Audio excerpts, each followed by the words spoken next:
हाँ बच्चों, आज हम पढ़ेंगे देसी रियासतों का विलय। देसी रियासतों का विलय भारत के गठन की प्रक्रिया स्वतंत्रता प्राप्ति के तुरंत बाद आरंभ हो गई थी। देसी रियासतों के विलय की समस्या सबसे प्रमुख थी। अंग्रेजों ने अपने साम्राज्यवादी हितों को साधने के लिए देसी रियासतों का अस्तित्व बनाकर रखा हुआ था। ये सर्वाधिक तथ्य है कि बड़ी राजनीतिक शक्तियों का सफाया कर छोटी छोटी रियासतों को अंग्रेजों ने अपना सहयोगी बना लिया था। इन रियासतों में 562 बड़ी रियासतें थीं। एक भारत स्वतंत्र भारत में इनका अस्तित्व बने रहना राष्ट्रीय एकता के लिए सबसे बड़ी चुनौती थी। इनके भारत में विलय के बिना राष्ट्रीय एकता का स्वप्न अधूरा ही था। अब हम इसकी प्रस्तावना पर आते हैं। प्रशासनिक व राजनीतिक दृष्टि से ये तथाकथित स्वतंत्र इकाइयाँ थीं। अंग्रेजों ने भारत को क्रम से दो भागों अंग्रेज भारत व देसी रियासतों के मध्य बांट रखा था, अर्थात एक साथ दो भारत निवास करते थे, जिन्हें क्रम से ब्रिटिश भारत व रियासती भारत के नाम से जाना जाता था। 1938 के पश्चात देसी रियासतों के जन आंदोलन कांग्रेस के आंदोलन का अंग तो बन गए, किंतु लड़ाई के मुद्दे अलग ही रहे। देसी रियासतों में स्वतंत्रता प्राप्ति की मांग के स्थान पर देसी शासकों की छत्रछाया में उत्तरदायी शासन अर्थात जनप्रतिनिधित्व शासन की स्थापना मांग थी। देसी रियासतों के निरंकुश शासक, जिन्हें अंग्रेजों की कृपा प्राप्त थी, वह अपनी निरंकुशता छोड़ने के लिए तैयार नहीं थे। अतः अधिकांश राज्यों में प्रजामंडल संगठनों को अपनी मान्यता के लिए संघर्ष करना पड़ा। इन रियासतों को ब्रिटिश पैरामाउंसी सर्वोच्चता के अंतर्गत स्वायत्तता प्राप्त थी। 15 अगस्त 1947 को भारत की स्वतंत्रता के साथ ही देसी रियासतें भी स्वतंत्र हो गई, अर्थात देसी रियासतें ब्रिटिश पैरामाउंसी से मुक्त हो गई।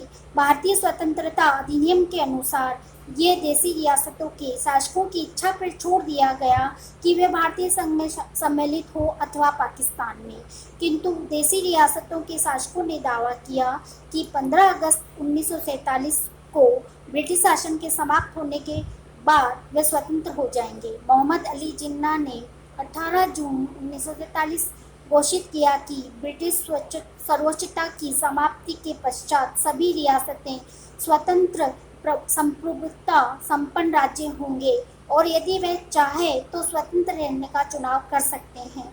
ये देसी रियासतों को भड़काने वाला वक्तव्य था, किंतु देसी रियासतों में विकसित जन आंदोलन का जनाधार एवं लोकप्रियता के समक्ष ये सामंती शासक अधिक समय तक नहीं टिक सके। 1947 से 1949 के दौरान सभी देसी रियासतों के विलय का कार्य पूर्ण हो गया, जिससे भारत की एकता व अखंडता स्थापित हुई। जो भूभाग भारत के बंटवारे के कारण हाथ से निकल गए थे, उनकी पूर्ति काफ़ी सीमा तक देसी रियासतों के विलय से हो गई। अभी भी भारत के प्रांतों के पुनर्गठन का कार्य बाकी था, अतः 1949-1956 के दौरान राज्यों के पुनर्गठन का कार्य पूर्ण हुआ। विभाजन के परिणाम स्वरूप लाखों लोग विस्थापित हो गए थे। स्वतंत्रता के तुरंत बाद इन विस्थापितों के पुनर्वास की समस्या सबसे विकट थी। इनके पुनर्वास का कार्य भी लगभग आज़ादी के एक दशक के दौरान पूरा कर लिया गया था। अब हम ये आते हैं कि ऐसे क्या कारण थे कि देसी रियासतों का विलय हुआ। तो इसके कारण है देसी रियासतों के स्वतंत्र भारत संघ में विलय के कारण थे कि अधिकांश देसी रियासतें प्राचीन काल से चली आ रही थी। उनके वंशानुगत शासकों की वैधता प्राप्त थी। जनता में उनका बहुत आदर था। उन्हें जनता ईश्वर के अवतार के रूप में मानती थी। भारत में प्राचीन काल से अंग्रेजों के आगमन तक अनेक केंद्रीय सत्ताएं रही, जिन्होंने पुराने राज्यों को समाप्त न कर उन्हें अपना अधीनस्थ राज्य बनाया। इनका विलय अथवा भारतीय संघ के एकीकरण क्यों आवश्यक हो गया, इस प्रश्न का उत्तर निम्नलिखित बिंदुओं के अंतर्गत दिया जा सकता है। इसको मैंने एक सूत्र के माध्यम से यहाँ समझाना चाहा है कि इसके प्रमुख कारण थे प्रादेशिक अखंडता में बाधक।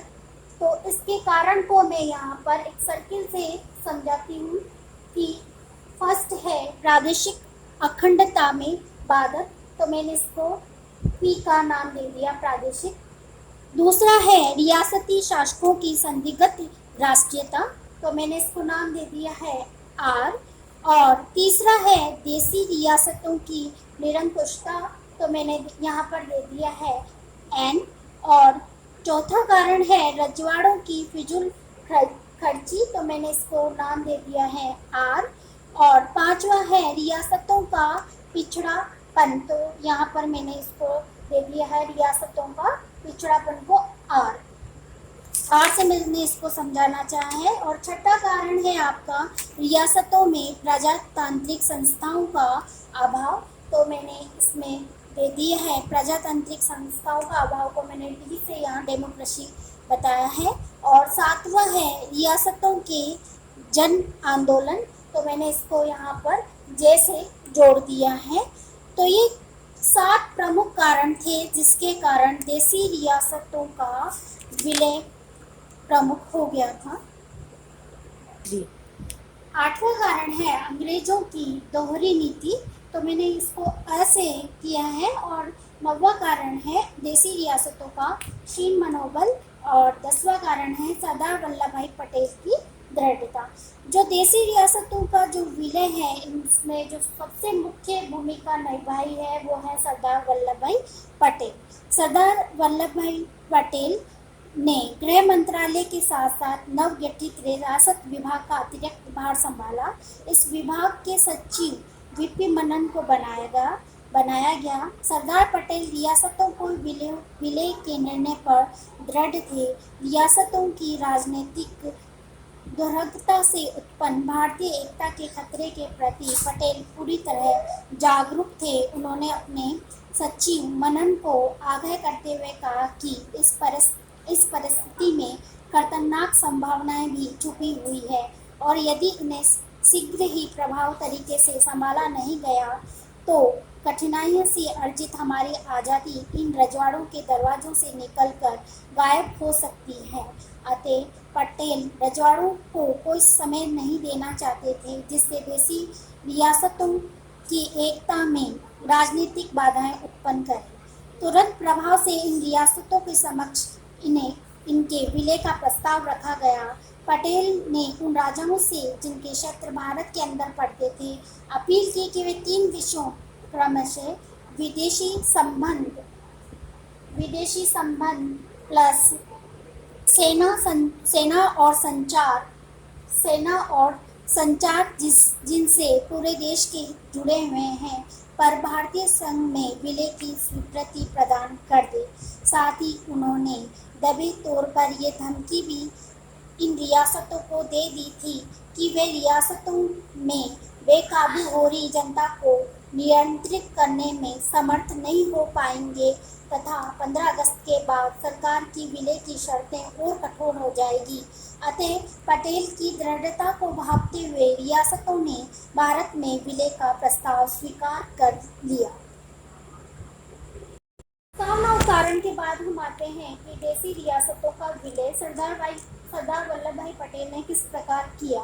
सरदार पटेल ने देसी रियासतों का भय दिखाकर अथवा लालच देकर उनके भारतीय संघ में विलय का मार्ग प्रशस्त किया। पटेल ने बड़ी ही कूटनीतिक तरीकों से राजाओं की भावनाओं को जागृत करते हुए उनके सामूहिक हितों तथा देश की एकता व अखंडता के लिए उनसे भारतीय संघ में विलीनीकरण हेतु अपील की। उन्होंने इस बात पर विशेष जोर दिया कि रियासतों के स्वयं के आर्थिक हितों की रक्षा के लिए उनका भारतीय संघ में मिल जाना आवश्यक है। अतः पटेल ने देसी रियासतों से अपील में कहा कि वे 3 विषयों जैसे विदेशी संबंध, सेना और संचार व यातायात जिनसे संपूर्ण देश के हित जुड़े हुए हैं वे के संबंध में भारतीय संघ को स्वीकृति प्रदान करें। इसी क्रम में पटेल ने यह भी स्पष्ट किया यदि देसी रियासतों विलय के इन प्रस्तावों को स्वीकार नहीं करती है तो वहाँ अनियंत्रित हो रहे जन आक्रोश को दबाने में उनकी तरफ से कोई मदद नहीं की जा सकेगी। यदि वे रियासती विलय का प्रस्ताव स्वीकार करने में विलंब करेगी तो 15 अगस्त के पश्चात विलय की शर्तें और भी कठोर हो जाएगी।